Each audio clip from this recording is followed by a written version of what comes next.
Olá pessoal, eu sou o Flávio Véspero e esse é o Flavesp Podcast. Esse é o podcast cultural e que nós falamos das várias artes, dos artistas, das suas histórias. Hoje nós temos aqui o Evil Rebouças, ator, diretor, dramaturgo e roteirista. É só isso, né? Bom dia, boa tarde, boa noite, meu amigo Evil Rebouças. Tudo bem com você? Bom dia, Flávio. Um prazer estar aqui para a gente conversar, para a gente lembrar das nossas histórias, né? Porque a gente se conheceu faz muito tempo. Muito tempo, muitos tempos, né? Pois é. E Evil, aqui como a gente gosta de falar bastante e assim colocar as coisas em dia sobre a história do personagem, no caso você hoje aqui é o personagem arteiro principal. Conta pra gente como que você começou nessa linhagem aí da arte. Você começou mesmo, foi já atuando, sei lá, dançando, cantando? Como que foi que você começou? Então tem uma coisa muito curiosa, sabe, Flávio? Eu não sabia o que era arte. Eu acho que essa é a primeira questão. Uhum. A minha família, ela veio do Nordeste, então a gente não tinha muitas essas entradas por essas questões culturais, né? E de um Nordeste bem ermo, onde a gente morava já era distante da cidadezinha onde eu nasci, né? E então assim, o que era a arte para essas pessoas? A gente não tinha nenhuma referência, né? Uhum. Mas a primeira vez que eu comecei a ver arte, aquilo já me tocou profundamente, sabe? Então eu acho que a primeira vez que eu vi arte foi na televisão, né? O acesso mais comum. E eu falava assim, cara, é muito interessante esse negócio que eu tô vendo aí, o que essas pessoas fazem, né? Principalmente quando eu via crianças atuando, né? Eu falava, nossa, que interessante isso. Eu lembro a Isabela Garcia, por exemplo, né? Novinha fazendo televisão, e eu olhava para ela e falava assim, se ela faz isso, cara, eu acho que isso é possível, eu também posso fazer, né? Aí de repente descubro mais essa arte um pouco mais para frente. Um dia vai uma peça de teatro na escola e aí eu falo assim, caramba, isso também é muito legal, né? Então eu fui descobrindo um pouco o que era essa arte à medida que ela foi à medida que eu chego aqui em São Paulo. E que a arte vai transpassando pela minha vida, né? Então eu acho que lá pelos 14, 16 anos, eu falei assim, cara, eu preciso fazer alguma coisa nesse sentido. E aí eu fiquei sabendo de um curso de teatro que tinha em Diadema. Né? Tá. Mas você veio... De que cidade que você é? Eu sou de uma cidade chamada Jaguaruana, no Ceará. Ela fica umas 2h30 de Fortaleza. É a cidade das redes.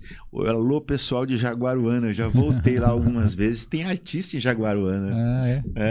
Muito bacana. Aliás, do lado, em Russas, digamos que a cidade é o primo rico da região, Russas, tem grupos de teatro com atividades muito potentes lá em Russas, né? Eu não conheço vocês pessoalmente, tá? Mas se vocês estiverem me vendo aí, me chama que eu vou aí com o maior prazer. Falou? Olha, que legal. E aí mas lá você não tinha então muito esse contato, foi mais pra cá que você começou? Não, eu vim pra cá muito cedinho. Tá. Eu vim pra cá muito cedinho, assim, quase bebê mesmo, sabe? Certo. Então, depois é que com 6 anos eu tive que voltar pra lá com a minha mãe pra resolver umas pendências que tinha lá.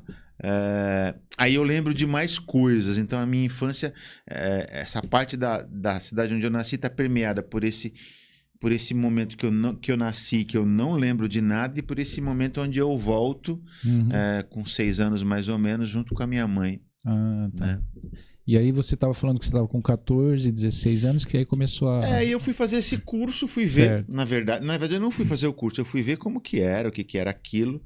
E um dos professores que ministrava aulas nesse curso em Diadema, o Oswaldo Santos, ele me viu e falou assim, entra aí. E aí eu falei, não quero.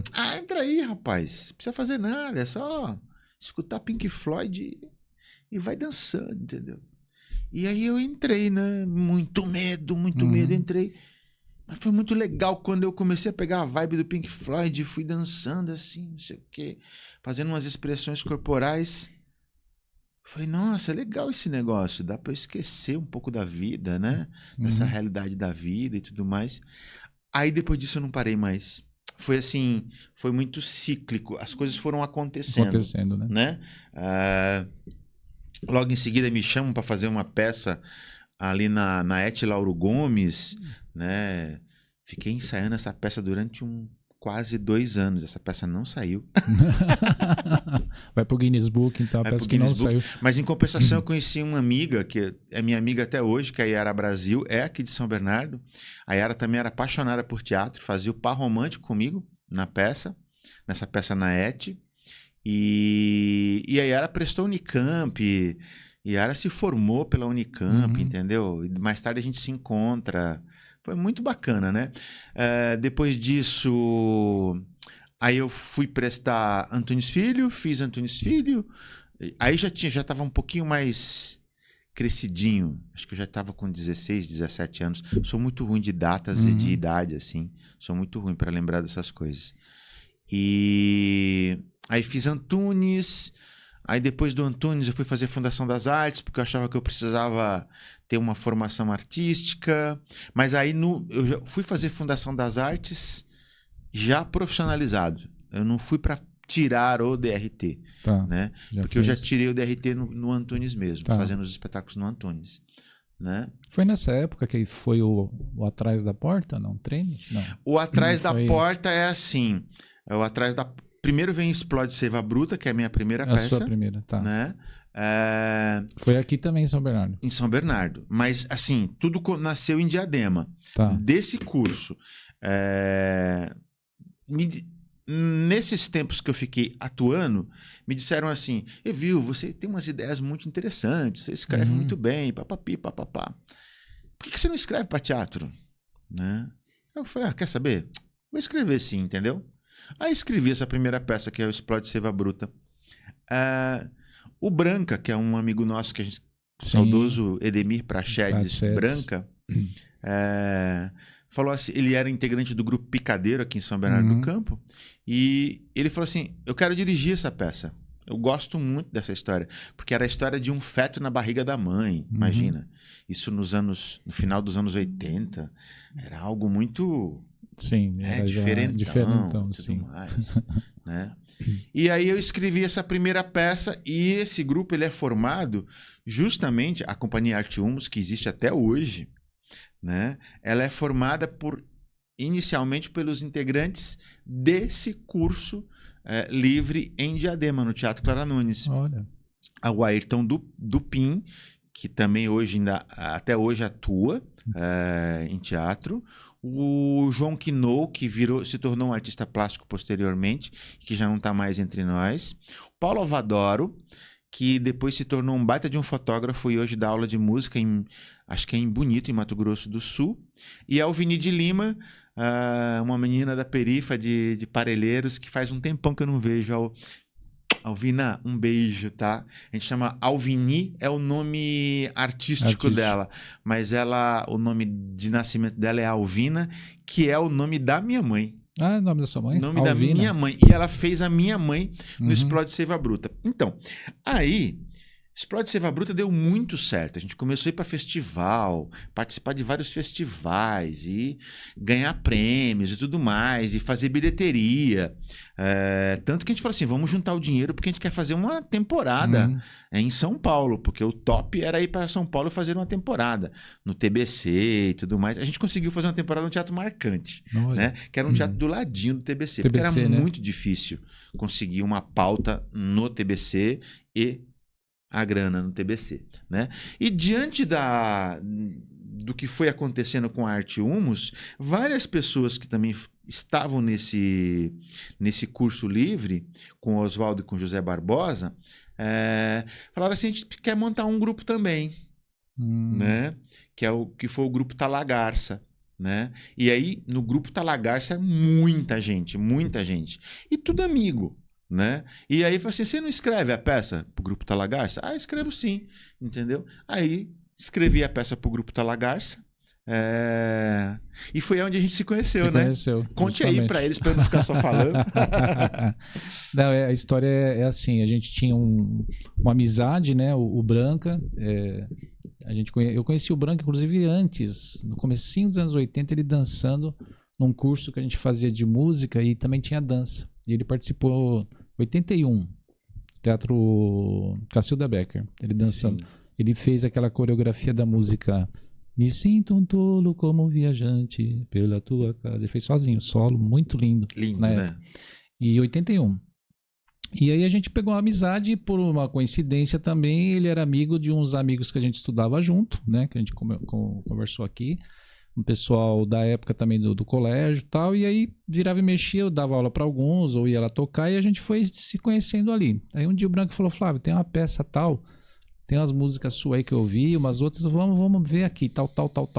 Aí ficamos lá, falei, pronto, essas músicas vão encaixar legal lá, você vai ser o diretor da gente. Aí eu fui ver, aí a gente pegou a amizade, quando eu vi eu tava fazendo a direção a direção musical do Atrás da Porta Treme. Atrás da Porta Treme, e uma das músicas que eu não esqueço é o Blue Moon. Blue Moon, que a gente fez uma versão, das noites quentes de amor. Fez a versão. Bonito, né? Legal. Muito legal. E nunca mais saiu da memória essa melodia, né? A letra, pô, faz tempo pra cacete isso. Foi em 80 Você lembra a data? 86 ou 87, eu acho que foi isso. Eu acho que é um pouquinho depois. Porque o Explode Seiva Bruta, ele fica 87, 88 e 89. Então deve ser 88, acho que foi 88. Eu acho que é isso. Por aí. Eu lembro do Explode Seiva Bruta, eu lembro da data, porque, tipo assim, é uma data marcante, que foi quando eu estreiei no teatro. Mas não me peçam datas. Eu acho que foi isso mesmo, então acho que foi 88, mais ou menos. Eu acho que é isso. Eu estava numa transição também de eventos, de coisas assim, né? E calhou de ser meio na mesma época, né? Sim. E como eu estava numa coisa de... Você tem esses momentos, né? A gente tem aqueles momentos de criação, né? Que você estava criando mais. E também estava com essas músicas que eu já conhecia. Algumas a gente fazia versão, às vezes a gente ouvia versão e tocava. Tipo essa que você falou do Blue Moon, que eu gostava muito, a música, né? E aí a gente fez a versão ali cantando, aí falou, pô, encaixa essa aqui também, pô, encaixa essa. Quando eu vi, eu já estava montado as músicas para a peça, né? Você falou da Yara, a Yara não fazia parte, né? Eu não lembro. Não. A Yara é uma menina que morava no Irajá, a gente se conheceu lá na ET, e aí com 16, 17 anos ela passa na Unicamp, se muda para Campinas, né? E a gente se encontra uns 5, 6 anos depois. Tinha uma que você falou que participou lá, que eu não lembro agora o nome, que ela tinha ido pra fora, né? Fazer teatro pra fora, não é isso? Daquele grupo ou não? Duta Lagarça? Acho que você deve estar falando da Marluce. Acho que participou do Atrás da Porta. Do Atrás da Porta. A Marluce, eu me perdi completamente o contato com ela. Morava em Diadema, né? Uhum. Eu sei que parece que ela foi estudar na América. Ela já tinha uma fluência boa no inglês. Parece que ela foi ficando, casou e parece que tem filhos e tudo mais, mas eu não sei notícias, porque assim, pelas redes sociais nunca encontrei ela, né? A gente namorou. Eita. A gente namorou.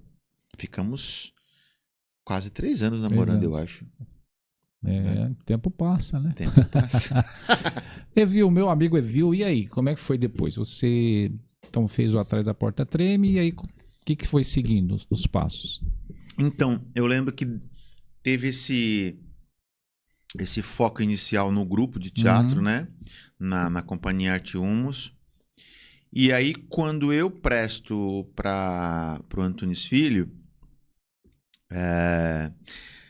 essa questão do grupo dá uma baixada, né? O grupo passa a não se articular. Então, cada um meio que vai fazendo, poxa, a gente formou um grupo, mas a gente não tem muita formação. Vamos estudar e papapi, papapá, né? E aí a gente acabou cada um indo para o seu lugar, para um lado, né? E eu fiquei quase 2 anos no Antunes Filho, né? No CPT. Então, nesse período que eu fiquei no CPT, eu não fiz mais nada a não ser CPT. Porque para você participar... Naquela época, eu não sei se ainda é assim, para você participar do CPT, você tinha que ter uma disponibilidade de segunda a sexta-feira, né? Ah, tá. Quase que integral. É assim, quase né? que integral. Né? E todo dia eu fazia essa viagem de São Bernardo para o Sesc Consolação. Todo dia. Então foram 2 anos assim, praticamente 2 anos, 1 ano e 8 meses. Aí eu pensei comigo, eu falei, olha, o Chica da Silva, que era o espetáculo que o Antônio estava montando na época, pintou uma viagem para a União Soviética, olha só. Oh. Nem existe mais a União Soviética, né? Hoje é Rússia. E aí eu fiquei muito empolgado. Eu falei, cara, eu vou conhecer a União Soviética. Que doido isso, né? E só que é tipo assim, faltando 1 mês, como era meio de praxe do Antunes, ele dispensava um monte de gente. Você tá cansado? Vai pra casa, vai descansar, e não sei o que lá. E eu fui um desses caras que fui dispensado, né? Ensaiei pra caramba, mas fui dispensado. Aí eu falei, cara, de boa, não quero. Não quero mais passar por isso. Até porque eu tô aqui, não ganho nenhum tostão, né? Aliás, é uma coisa muito, muito interessante a ser discutida e debatida, né? Essa questão do Sesc, que as pessoas têm um pouco de dedos em falar sobre isso, né? O Antunes foi um sujeito sempre remunerado pelo Sesc, e as pessoas que lá estavam pesquisando com ele nunca foram remuneradas, mas era a matéria-prima principal dos espetáculos que surgiam do Sesc, né? Então eu vi assim atores, amigos meus muito competentes, levando a sua Tupperwarezinha para vender o bolo na hora do intervalo pra gente, para poder ganhar uma graninha. E enquanto isso o Antônio estava lá ganhando um baita de um salário, né? Enfim, eu acho que isso é uma questão que, claro, já passou, mas eu acho muito importante a gente discutir sobre essas questões, né? Que tipo de trabalho é esse aonde se prioriza um profissional? E claro que o Antônio tinha todo o direito de estar recebendo o seu salário, mas não era uma coisa de você ir uma vez por semana, era todos os dias. Uma carga horária de 7 a 12 horas, né? Como é que você vive com isso? Enfim, aí por isso que eu também me desliguei do mundo. Aí quando o Antônio falou, vai descansar, eu falei, cara, na boa, eu acho que eu não preciso descansar, eu preciso estudar mesmo. E ter uma formação clássica e básica. E aí fui prestar a Fundação das Artes, né? E na Fundação fiz o curso, me formei. E antes de me formar, não, um pouquinho depois que eu me formei, aí já começaram uma fase em São Paulo onde você fazia muitos testes para entrar em espetáculos. Então eu comecei a fazer esses testes para uns espetáculos bem grandes, Macbeth, alguns espetáculos que eu fiz com, assim, que tinha uma verba bacana, legal, né? E eu tive muita sorte com isso. Dificilmente eu ia para um teste como ator e eu não passava. Era bem... Eu acho que eu peguei as manhas dos testes. Como eu sou dramaturgo, sou escritor, eu escrevi umas cenas meio impactantes para poder fazer, sabe? Macbeth, vou fazer a cena do Macbeth e da Lady Macbeth, entendeu? Sabe assim, escrevia, entendeu? E eu acho que isso de alguma forma impactava as pessoas que lá estavam assistindo. Então eu sempre escrevia um texto específico para cada um desses espetáculos, né? Que eu prestei. E aí calhou de eu ir passando nesses espetáculos, sabe? Assim, eu acho que por uns 7 anos eu ficava sabendo do teste, ia, fazia, passava. Isso foi nos anos 90. Tudo nos anos 90. Já, bem mais pra frente já. Acho que um pouquinho assim, 93, 94, eu acho. Porque eu fiz Macbeth com direção do Ulisses. Tô falando do processo do Macbeth. Depois eu fiz Turandot com direção do Zé Renato. E todos esses espetáculos a gente ganhava salário. Quer dizer, minto, ganhava cachê. Mas no Turandot a gente ganhava salário. Eu fui registrado com carteira assinada, fundo de garantia, 13º, cesta básica, 4. Né? Desse daí eu migrei para... passei no teste do espetáculo... Fui para Panos e Lendas com Chiquinho Cabreira. Que a gente fez, que eu fiz a direção nessa parte, lembra? Que a gente fez junto ali. E também foi um teste. Depois eu fiz o último espetáculo do Guarnieri, A Luta Secreta de Maria da Encarnação. 37 atores em cena. Caramba. Uma orquestra sinfônica com 40 tocando ao vivo. Assim, um espetáculo imenso, maravilhoso. Foi o último texto do Guarnieri, né? Enfim, fui fazendo esses espetáculos como ator. E esqueci também de falar que eu fiz também a Volta de Serafim Prontigrande com Chico de Assis. Desses grandes diretores de teatro que estão na história do teatro, Antunes, Zé Renato e Zé Celso, o único que eu não trabalhei foi o Zé. Você não trabalhou com... Não trabalhei com o Zé. Depois eu fiz um espetáculo falando dos grandes diretores. Roberto Lage, fui fazer um teste para o Roberto Lage também, sobre um espetáculo chamado Brasil 500, uma pup ópera, feita no Teatro Municipal de São Paulo para os 500 anos de Brasil, texto do Milô Fernandes, música do Renato Teixeira. Olha. Teste. Depois teve um projeto na Secretaria de Cultura chamado Formação de Público. Fui lá fazer teste. Aí eu lembro que o Lage e o Cássio Escapim ficaram brigando pelo meu passe, que me queriam nos espetáculos. Eles dirigiam espetáculos diferentes, né? Aí eu acabei... O Lage que sempre foi um tremendo diretor, mas extremamente generoso, chegou e falou assim: já trabalhei com você, viu? Vai ver como é que é trabalhar com o Cássio. Aí fiz um espetáculo com o Cássio. Né? Enfim, comecei a fazer um monte de espetáculo. E aí quando eu cheguei... num espetáculo que foi o Pagador de Promessas, não, o Bem Amado, também por teste, ganhando saláriozinho e tudo mais, eu falei assim, puta, que acho que eu preciso parar de fazer esses espetáculos, porque eu acho que eu preciso me reciclar. Eu já tô sabendo fazer tudo, e isso não é legal. E por que não é legal? Porque você fica sempre acionando os mesmos recursos. É uma comédia? Vou fazer por esse viés. É um drama? Faço isso. Faço aquilo. Aí eu dei uma paradinha. Eu falei, vou estudar. E aí fui me reciclar. Fui para a Escola Livre de Teatro de Santo André. Aí fiquei um tempinho. Isso já estava com... Ali chama Teatro Nacional, não, né? É outra coisa ali. Né? Não, você deve estar falando da Escola Nacional de Teatro, que é do Renatinho, né? Tá, é outra. É uma escola que eu dei aula, que fica em Santo André, né? Aliás, Renatinho, parabéns pela sua unidade aí, tá? E pela sua luta, você é um batalhador. Hoje tem uma escola em Santo André, uma escola lá em São Paulo, né? Muito bacana. Os meus alunos de roteiro no CAV, eu dou aula de roteiro no CAV. Hoje em dia eu pego vários alunos da Escola Nacional de Teatro, do Renatinho, que faz essa dobradinha. Pois é.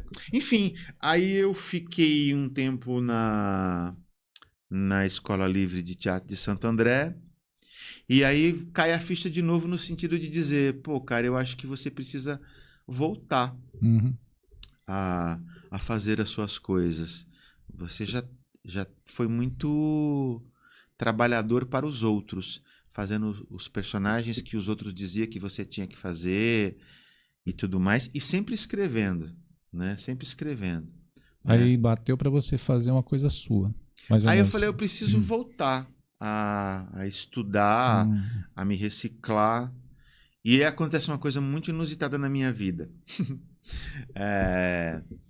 Eu estava fazendo Panos e Lendas e uma amiga minha, maravilhosa, Carol Bezerra, a gente é amigo até hoje. A Carol fez também, né? Sim. Hoje ela é uma cantora, né? É cantoraça, cantoraça. Ela tá na... E aí a Carol estudava na Unesp, no IA da Unesp, ali no Ipiranga. E aí ela falou assim, Evil, vai ter uma festa na Moradia, você não quer ir? Eu falei, festa? Moradia? Moradia de quê? Da faculdade que eu faço. Você faz uma faculdade? Faço, de artes cênicas. É mesmo, Carol? Tem uma faculdade de artes cênicas no Ipiranga? No Ipiranga. Tem. Né? E aquilo ficou na minha cabeça, né? Falei, caramba, velho. Uma faculdade pública de artes cênicas, eu nunca fiz uma faculdade, o curso é licenciatura. Será que não pode ser interessante para mim, nesse sentido de me redescobrir, já que eu tô tão viciado, fazendo tantas coisas, né? E a gente chegou a ensaiar ali, você lembra? Sim. Você estava junto lá, né, Sim, aquela vez, né? Sim. E essa coisa do vício, ela começa a ficar muito impregnada, pelo menos para mim ficou muito impregnada, quando você começa a ser premiado. Uhum. Porque aí você começa a ser indicado ou receber os prêmios, você fala assim, esse é o caminho certo, então você fica repetindo a mesma fórmula. E aí eu falei, não, cara, Aí eu falei, quer saber? Eu vou primeiro na festa. Vai ver como é que é. Fui na festa. Uhum. Flavinho, foi uma das melhores festas que eu fui na minha vida, cara.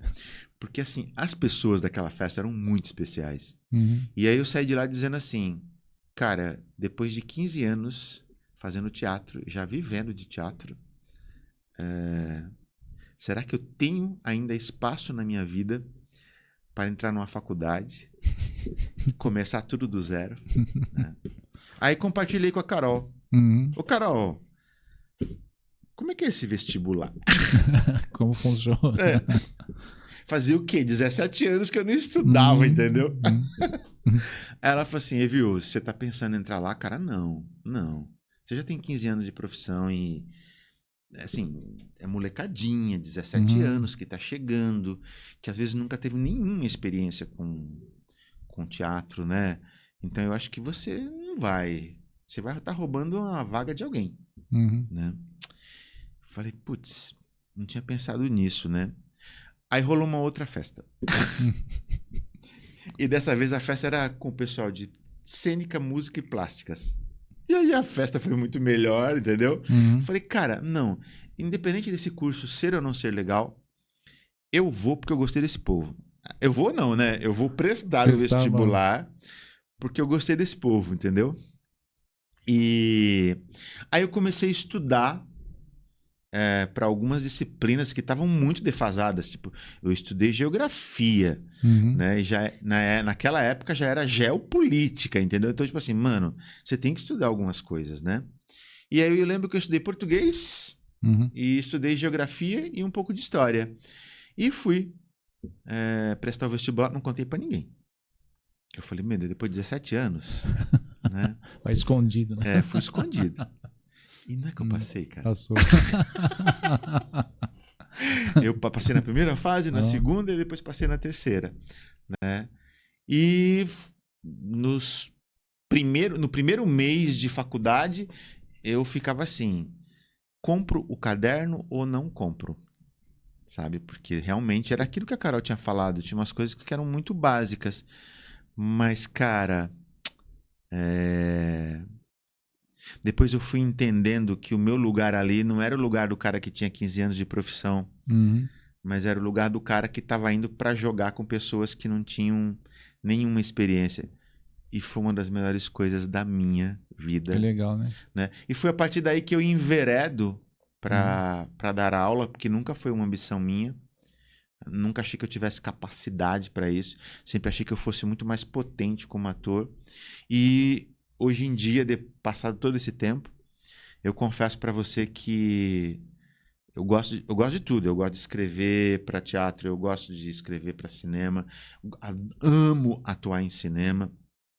Tenho bastante preguiça hoje de atuar em teatro. Essa coisa de fazer sexta, sábado e domingo tirou quase 30 anos da minha vida nessa brincadeira, sabe? Então não tenho mais muita vontade em relação a isso. Mas dar aula me preenche de um jeito. Olha aqui. Me preenche como ser humano, sabe? Me preenche como cidadão. E eu passei por muita periferia, dando aula nesses projetos teatro vocacional, enfim, e que hoje grande parte desses meus alunos são artistas que já vivem disso e que se formaram, que fizeram uma faculdade, que também são professores. É muito gratificante olhar para tudo isso. Nossa, você fez uma pergunta e eu fui debulhando o rosário, né? Não tem problema, é isso mesmo, é para falar, né, Jéssica? É para falar, né? Desculpa, Jéssica. Hoje quem tá na mesa é a Jéssica, nem falei nem Jéssica, né? Mandando bala aí a Jéssica. Então, porque isso que você está falando, viu, é mais ou menos o que acontece comigo, né? No meu caso, eu tenho os dois lados. Eu dou os cursos, né? Tenho os cursos dos alunos e faço também meu trabalho como artista mesmo, canta, compositor, toca e tal. Mas quando você vê os alunos indo, né? Assim, que você fala, caramba, olha que legal, né? Porque tem sempre aqueles que se destacam, vão mesmo a fundo, né? E começa a trilhar o caminho e você fala, puxa, que legal isso, né? Isso é gratificante. Muito legal. Né? E sem modéstia alguma, eu acho que eu sou um professor provocador. Eu sou daqueles caras que, assim, tá bom, a gente já conhece essa roda que anda assim, entendeu? Uhum. Será que existem outras maneiras de fazer com que ela circule? Né? Com que ela também tenha uma potência ao rodar, ao girar. E eu percebo em sala de aula que esses alunos, essas pessoas que estão lá frequentando, elas estão muito manipuladas ainda por um único jeito da roda girar, sabe? E o que eu acho maravilhoso é justamente dizer para eles, mostrar para eles, a gente vai descobrindo num processo as várias potencialidades que existem numa roda, né? E como que você pode mexer de outras formas. Uma coisa que acontece muito, por exemplo, a maioria dos meus alunos de roteiro, eu já dou aula no CAV, Centro de Audiovisual de São Bernardo, há acho que 6 anos. 6 anos já tá. 6 anos. A maioria dos alunos, quando chegam no CAV, estão falando de termos relacionados a roteiro, todos em inglês. Tem alguns alunos que chegam para mim e falam assim, professor, como é que eu faço para ser um storytelling de sucesso? Aí eu falo, o que é storytelling? Storytelling é um cara que escreve roteiro. O cara que escreve roteiro, o nome disso é roteirista. Por que você não fala roteirista? Porque na internet, né, todo mundo fala, né, no meio do audiovisual, todo mundo fala storytelling. Assim, vamos conversar um pouco sobre isso, né? Por que persiste? Eu não estou te proibindo de você não saber o que significa storytelling, né? Mas será que isso não é uma maneira de excluir quem não sabe o que é um storytelling? Tá certo? Né? Aliás, será que não seria, em vez de storytelling, um screenplay? Você sabe o que é um screenplay? Né? Poxa, professor, é verdade, mas todo mundo onde eu vou fala logline, storyline, não sei o quê. Assim, mas esse povo é da publicidade. Né? Esse povo é do mercado. Sim. E não que você não tenha que pertencer ao mercado, mas o que tem por trás disso? Um colonialismo onde você exclui completamente a terminologia em português, né? Para poder falar a terminologia em inglês. E no dia que você for dar um curso numa comunidade, o que vai ser mais fácil para o moleque que está ouvindo isso, você falar? Eu vou dar aula de storytelling, né? Qual é a sua storyline? Ou você vai dizer para ele assim, fulano, vamos construir uma linha fabular? Mesmo que eu não saiba o que significa linha fabular, eu tento entender pela junção das palavras, né? Linha, fábula, o que é isso? O que é uma linha fabular? Será que não fica mais acessível? Então eu sou esse tipo do cara que vou para a sala de aula não só para ensinar esse cara, para ensinar não gosto, para trocar com esse cara sobre audiovisual, mas para esse cara pensar audiovisual. Você instiga, né? Que a gente fala, tá instigando ele, impulsiona ele para pensar outras coisas. É mais ou menos o que eu faço nas aulas também, procuro fazer. Também não gosto de chamar de aulas, mas o pessoal fala aulas. É uma troca. Então, às vezes, eu também tem termos lá que o pessoal usa de violão, de guitarra, tal, né? Eu falo, mas por que você não fala, né? Ah, eu vou fazer um pau lá, que ele fala o nome em inglês. Eu falo, não, você está fazendo, né, uma ligada, uma ligadura, você está dando um puxado aqui e tal. Aí vem com os termos totalmente, né? Você fala, tá, bonito. Eu falei, até tudo bem, é legal você saber e tal, mas ó, pra mim é esse nome aqui, ó, aprendi assim. E é isso, não tem muita diferença. É porque você tá falando em outra língua, né? Aí fica uma coisa mais bonita, mais. Mas é o que você está falando, às vezes vem uma coisa muito assim, dependendo de onde você vai, principalmente, e quando você pega os alunos de uma forma geral, eles também não entendem muito. Então não adianta você falar. Às vezes ele fala porque ele achou bonito, ouviu lá, né? Falava, um Travers, né? Aí fala, caramba, que raio, que negócio é esse? Entendeu? E eu puxo muito esse assunto no CAV, no Centro de Audiovisual, porque a gente recebe muito aluno de perifa, sabe? De comunidade, e que não tem acesso a um monte de coisa, entendeu? Então eu acho que tem que dar essa acessibilidade, tem que horizontalizar essas relações. E ali recebe muito, então, pessoal, mais assim, da periferia ali ainda? Tem de tudo. Tem de tudo ali. Você pega do menino, da menina de 16 anos, até a mulher de 40, o homem de 50, tudo junto. Tudo junto e misturado. Os mais diversos bairros aqui de São Bernardo, né? Mas da região do Alvarenga tem uma procura bastante, não sei, talvez bastante, por causa da localização, né? Que fica ali pertinho do Planalto. Mas também tem gente de todos os lados, assim, para além de São Bernardo. Eu tenho um aluno que, sabe, Parelheiros? Parelheiros? O último bairro de São Paulo, lá, quando a gente anda em direção ao Céu Parelheiros, ele mora depois. Ele mora depois e faz aqui? E ele acorda 4h20 da manhã. Cacilda. Para chegar às 9 no CAV. Nossa. Né? Então, o CAV hoje em dia é uma potência. O CAV, a produção dos alunos do CAV ganhou o mundo. A gente tem muitos alunos participando de vários festivais, selecionados para vários festivais nacionais e internacionais. Olha aqui. Né? O audiovisual tem um alcance muito, muito grande, um alcance global, eu acho, sabe?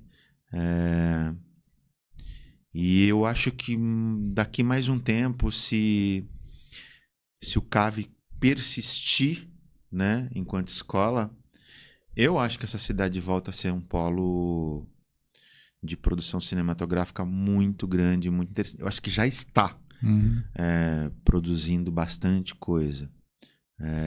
Valeria a pena olhar com mais atenção para isso, eu acho, sabe? Sim.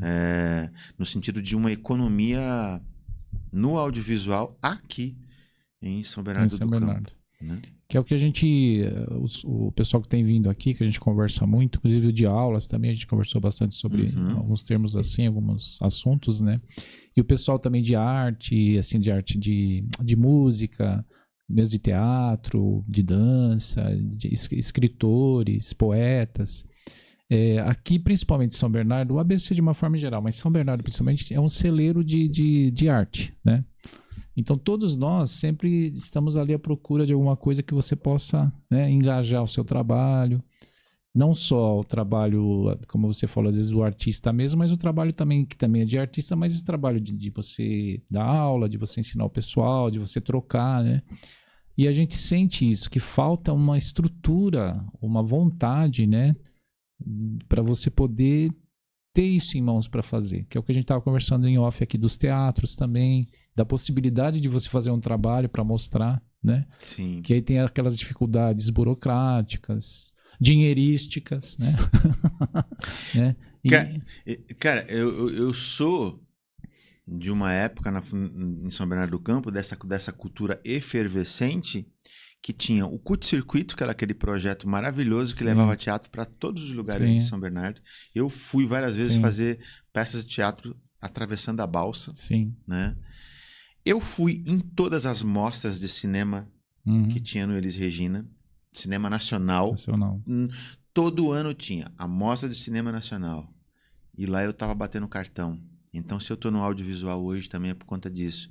A minha paixão pelo cinema iraniano, ela se dá pela mostra de cinema iraniano que foi feita aqui em São Bernardo do Campo. Ou seja, isso eu estou falando de acho que anos 80, eu acho.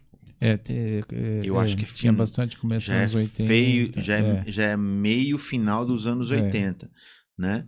Tinha muita coisa. E olha como isso ressoa ainda até hoje na minha formação e no meu viver, né? No artista que reside em mim. Porque né? os anos 80 tinha muita coisa, né? Muita. Assim, nós que éramos novos, assim, e tinha muitas possibilidades. A cidade realmente era efervescente, né? Até veio o Gonçalo aqui também, Pavanelli, falou do... Gonçalo. Veio também, falou do Musicanto na época, que era um estrondo, Musicanto. Que a Ana Maria Médici também veio e falou disso também. Foi um estrondo, entendeu? Assim, da parte de música, era uma coisa muito... Até hoje o pessoal ainda comenta, fala, entendeu? Então, coisas que ficaram, né? O Gustavo Pavanello é o cara... Gonçalo. O Gonçalo Pavanello é o cara que monta uma revista chamada Turnê. Turnê, justamente. Só falando de arte, cara. Ele foi um pioneiro ali. Nossa! Ele foi, verdade. Mas era porque a coisa realmente fervia muito aqui, né? Aliás, uma curiosidade. Eu trabalhei numa metalúrgica com o irmão do Gonçalo. Ah, do Gonçalo? Do Gonçalo. Olha. Acho que era o irmão mais novo dele. Reinaldo. Não. Reinaldo. Ah. Reinaldo. Né? E, enfim. E falando do Diaulas. O Diaulas é um parceiro das antigas. Eu falei da Companhia Arte Humus, mas o Diaulas estava na primeira formação da Arte Humus, só que ele não trabalhava como ator, ele era o sonoplasta da peça. Né? E depois escrevi vários roteiros para os filmes do Diaulas. Uhum. Então o Diaulas é um amigo aí que... Um amigo e um artista que a gente vai sempre se cruzando junto, aí. Né? Você escreveu, né, no livro dele que você falou. Eu fiz a orelha do livro dele, Cinemando por aí, acho que é isso. Acho que é esse o nome do livro dele. Que fala sobre as histórias de pessoas que fazem cinema em São Bernardo do Campo. São Bernardo, né? Ou fizeram cinema em São Bernardo do Campo. Que bacana, hein, Evil? Evil, fala um pouquinho agora desse... Que não é... Olha aqui o livro do Evil, que é o seu atual e último atual, é isso? É. E aqui também tem em português e tem também em francês. Né, Então, esse livro, como Plumas ao Vento, é a publicação de uma peça de teatro, de uma segunda peça de teatro que fala sobre refugiados, né? A primeira peça sobre refugiados eu escrevi porque um grupo da França me chamou.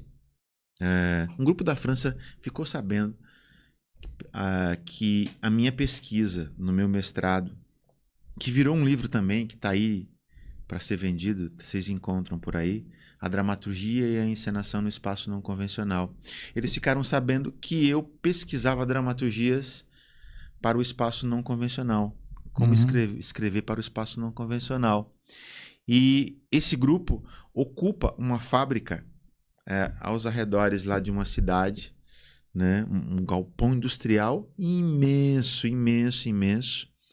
E lá tem música, plástica, cênicas, tem tudo. E tinha esse grupo de teatro e eles ficaram sabendo da existência dessa minha pesquisa. Como eu não falava absolutamente nada em francês, eu pedi para uma amiga minha fazer esse intercâmbio. Essa minha amiga virou uma pessoa muito próxima da diretora desse grupo, e aí vamos levar o Evil um dia, vamos juntar dinheiro e vamos levar o Evil. No fim foi eu e mais uma trupe aqui do Brasil, e eu fui lá escrever essa peça de teatro e que fala sobre os refugiados. E na época, 2016 eu acho, essa coisa estava muito forte na França, né? E isso estava muito forte tanto nas ruas da França quanto nos lares, porque os franceses, as opiniões se dividiam entre os franceses sobre a ocupação dos refugiados lá na cidade, né, no país. E, enfim, aí escrevi essa primeira peça falando sobre esse olhar do francês para os refugiados. Tá. Né? E passado 1 ano, 2 anos, mais ou menos, aqui no Brasil, eu também começo a perceber que aquele número de refugiados que eu via nas ruas em Paris e tudo mais, estava acontecendo aqui, sabe? No ABC, inclusive, não só em São Paulo, mas no ABC, né? O Tinga, principalmente em Santo André, aqui na Sinagoga em São Bernardo, sim, né? Sim. O tanto de estrangeiros que eram refugiados e que eram acolhidos de alguma forma pelas pessoas da sinagoga e pelos donos de fábricas que têm uma origem estrangeira também, que acolhem eles, enfim. Eu falei, nossa, cara, tem um universo muito grande aqui no Brasil e eu percebo que tem um outro olhar para o refugiado aqui no Brasil também, né? Aí eu falei, quer saber? Eu vou escrever uma segunda peça sobre refugiados, pegando essa experiência que eu tive lá na França, e pesquisando um pouco mais sobre esses caras que estão aqui no ABC, né? E mandei isso como um projeto pro PROAC, né? Aí meu projeto foi aprovado e aí nasceu esse livro. E é por isso que ele tá em português e em francês, justamente porque o livro é a publicação da peça, mas também tem eu relato todo o processo de criação, eu e mais algumas pessoas que fizeram parte do processo de criação da montagem da peça em Paris, ou na França.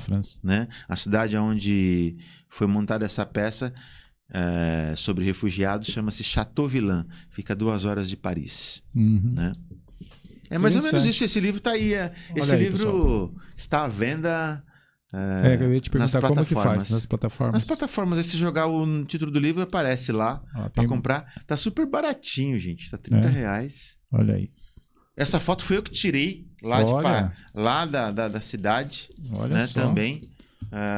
Engraçado que quando eu tirei essa foto em 2016, eu falei, isso um dia vai virar ou uma capa ou um cartaz de uma peça de teatro, alguma coisa vai virar.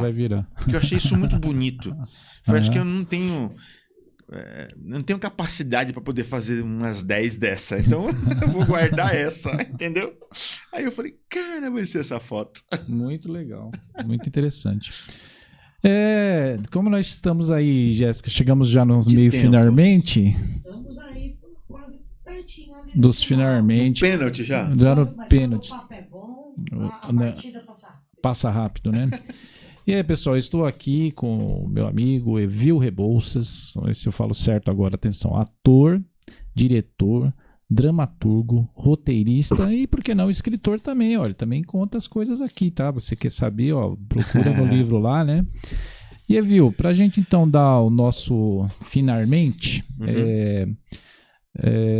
eu agradeço assim demais a sua presença aqui. A gente já tem velhos conhecidos, né? Né? Com os nossos amigos em comum também da arte, né? O pessoal que trabalhou junto, fez as coisas junto e por uma coincidência, uma das primeiras, praticamente acho que foi uma das primeiras peças que eu escrevi, que foi na parte de música, assim, falando como diretor ali e tal, né? Foi com você lá, o Atrás da Porta Treme, né? Que já tinha umas outras experiências, mas não assim a fundo como foi aquela que para mim marcou bastante, né? Foi bem interessante, bem... Como você falou da música, né? Blue Moon... Das noites quentes de amor. Podia ter trazido as fotos, né? Eu tenho umas fotos de ensaio. Você tem foto disso? Me traz lá pra gente, então. Bem ruinzinha, tirada naquelas máquinas, sabe assim? É bem ruinzinha mesmo, né? Mas tudo bem. E eu, assim, muito contente com a sua presença aqui.